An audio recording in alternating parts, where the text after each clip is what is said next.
so much of the time, we're reading the books, we're taking the courses, we're hiring the coaches, they're giving us awe-inspiring plans. We know the next steps that we need to take. We're excited about them. So we have the map. We know where we're headed. The problem is self-sabotage. It's all of the things that are keeping us from doing what we know we need to do consistently.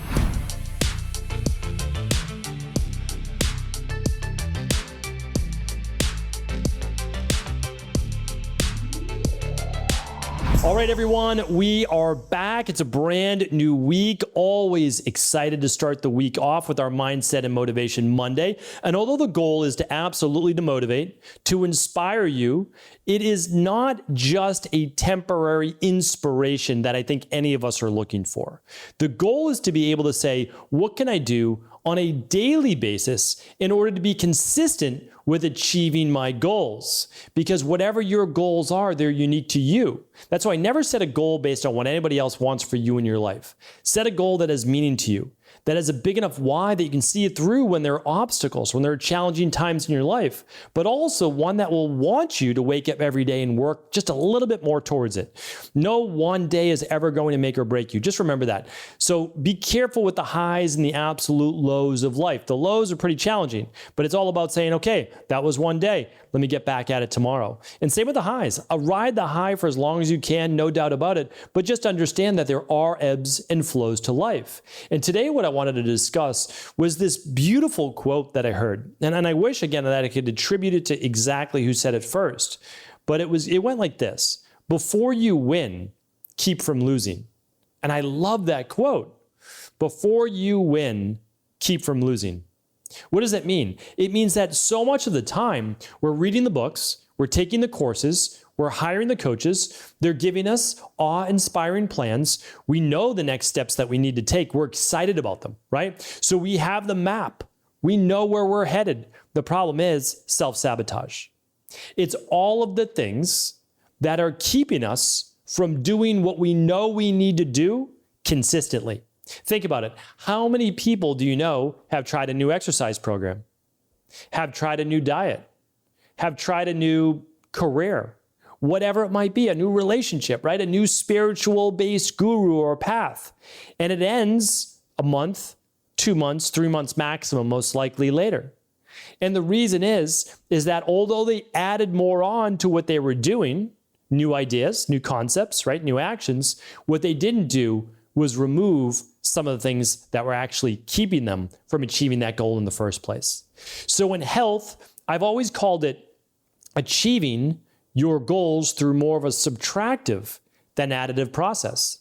The whole book, The Rain Barrel Effect, was written about not necessarily about adding more, but actually taking away. And one of the ways that I like to look at this as well as someone that really enjoys art is the subtractive process from a block of stone. When Michelangelo created the David, one of his quotes, loosely, was said to be, "The David was always there. I just had to pull it out or find it." So he chiseled away everything that wasn't the David, and the David appeared. And that's a lot of what we need to do on our own life. When we look at this, so a lot of people come to us, and I can only talk from a health perspective. I'm not a relationship guru or spiritual guru or any of those things. But what I am is someone who's met with tens of thousands of people one-on-one. And my team has met with well over 250,000 people that we've met with. So we talk with a lot of people. It's what we do for our work. And I see people want to achieve the same things, but it's sometimes self-sabotage in unique ways, in different ways. That's why people aren't always the same in how they can achieve their goals. For example, people want to lose weight or gain weight. Well, we have to look at it from a unique perspective. Again, it's different for individual. But I'll tell you this, most people aren't going to be able to lose weight if they're eating after dinner, snacking after dinner. It's a challenging one, right? So you can improve your meals. You can use intermittent fasting. Like, all of that definitely works. I'm happy to do that and happy and excited that for most people. You can use, let's say, other strategies as well, with saying maybe, okay, I'm going to remove one of my macros. Like, I'm going to go lower carb. I'm going to go this. But at the end of the day, if you are overeating, you're eating closer to bed, it does throw off blood sugar levels. It's harder to lose weight. It's just, again, that's only one tip. So before you come up with the amazing diet, maybe we start to just look at foundational based nutrition and not snacking after dinner. A simple tip that I've given clients for many, many years is after you finish dinner, give yourself a time. Like I'm allowed to eat dinner until, and again, I understand that every client is different. And when there's any type of disordered eating or any past issues that we want to be sensitive, we need to be sensitive there, right? But for myself, I like to say past 6 o'clock, 6:30 at the very, very latest, that's it. Not eating. Like that's the time where I start my intermittent fast, right? Now there's exceptions to every rule. I'm allowed to I give myself a flex meal every single week. And then maybe if I'm out with my family, that's a little bit later, but that's once a week. That's what I enable myself to do. And I've achieved those goals. But there's a lot of other ones that you can start to add in there.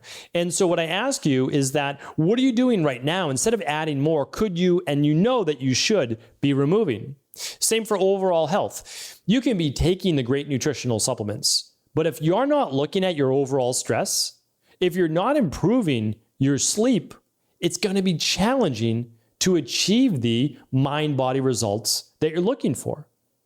Another one is relationships. Again, I'm not a relationship expert by any way, shape, or form, but I talk with a lot of people and I talk with them about their life. I talk with them about their stress. I talk with them about their relationships that can be leading to poor health. And I understand that a couple of those big concepts that continue to come up time and time again are things like not being a good communicator. So someone will express how stressed they are. And again, without being a relationship advisor, I'll say, have you ever shared this, with your spouse or with your parent or with your child or whoever it might be? And they say no. And I say, okay, does the other person know that you feel this way? And these are just questions. I'm just asking questions as a friend, as yes, a integrative health practitioner, but also as a friend. And I'm saying to them, are they aware of this? Because some people are not aware because they're living in their own head, not yours, right? So like everybody is a little bit unique in that way, is that they're in their own reality. They lived in their own reality. And they often say, well, I think so. And if you ever say you think so, or I don't know, well, the answer is probably no, or at least not to that degree. So having an open line of communication in at least safe relationships would enable you to improve the relationship if the other person wanted to have that discussion. But at least one person has to rise above and be the individual that's willing to have the conversation, that's willing to say, I'm going to listen, I'm going to keep an open mind, I want to start the dialogue, I don't want to judge, and somebody has to be the first one. And so that often comes up in relationships. And again, if you're not openly communicating first, well, you can try a lot of different strategies. Like, okay, we're going to set up a date night once a week. That's great. Nothing wrong with that. I think that's, commendable and should be done. But what about the other 6 days of the week? And what about the other 165 hours when you're not out, on a date that night? So these are all things that you want to start to look at. And most of these things you might be saying to yourself, well, these are basic. Yes, I call them foundational. I've called them foundational now for, probably 15, 20 years, because we don't need to get fancy.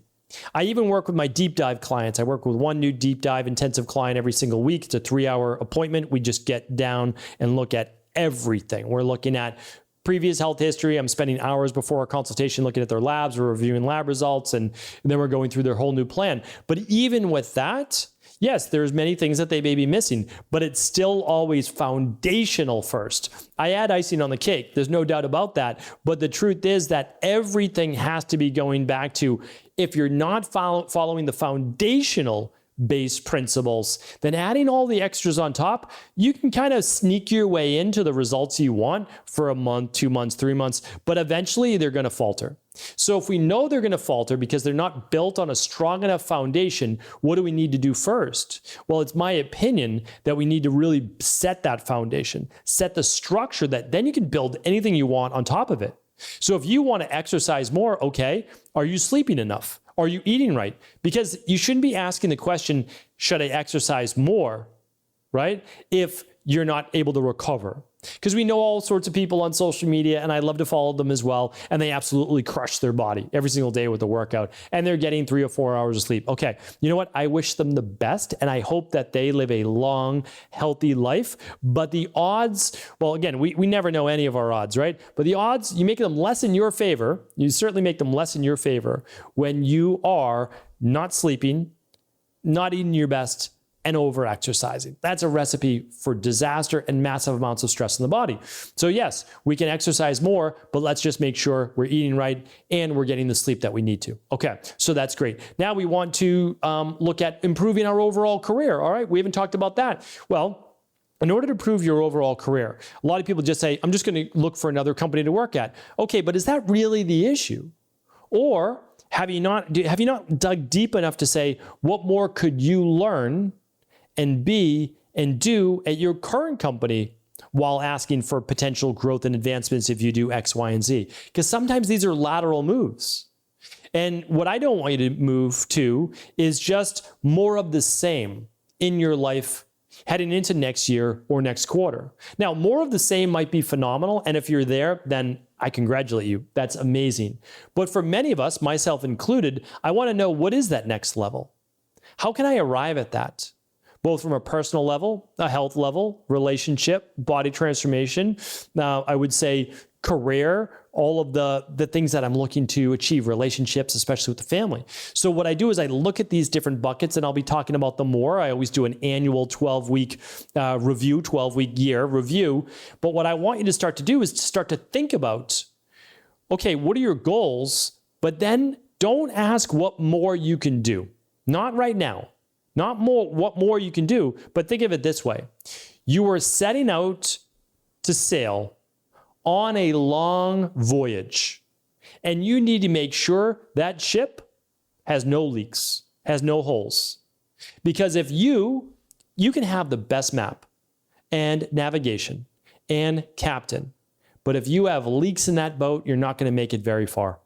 And that's just what we see. And as someone who's been in the health and fitness industry for a while, every New Year's, okay, new goals, exciting time, gyms are packed. What about March? Not so much, right? It's that 6 to 8 weeks, 6 to 12 weeks maximum. You see the massive fall off. Why? Too many leaks in the boat. Too many holes. Worked on adding more, but not subtracting what wasn't working in the first place. And I know adding more is more exciting. It's always marketed to us. But what really works is subtracting the things that may have gotten us to where we are today. We don't like to think that. We don't like to think of the negative things that we may be doing, but it's okay because we all have them. And if you know that I have them and your friends have them, your family members have them, and so do you, then it makes it a little bit easier. Because now we're just trying to be a little bit more self-aware. We're trying to figure out what are the things that are preventing us from actually achieving what we want. But not only that, what are the things that are holding us back that would make things 10 times easier to become successful? So now, if we remove the things like the late night snacking or not following a nutrition protocol for most days of the week, if we're looking to transform the body, or not getting our 7,000 to 10,000 steps a day on a daily basis, just the basics. If we start to look at those, instead of adding so much more to our already busy lives, I think, in my opinion, you're going to have your absolute best year yet. Thanks so much for tuning in to another Mindset and Motivation Monday. I appreciate you. I thank you. If the show was helpful, do feel free to share it with anyone else you believe it could serve. Thanks so much for tuning into today's show. Before you go, don't forget to hit that subscribe button. I want to make sure that you're getting our daily content, not missing out on anything functional medicine, wellness, weight gain, weight loss, anti-aging, living longer, stronger, and all of the most cutting-edge research. And if there's any topics you want to hear, feel free to leave them in the comments below. Take care.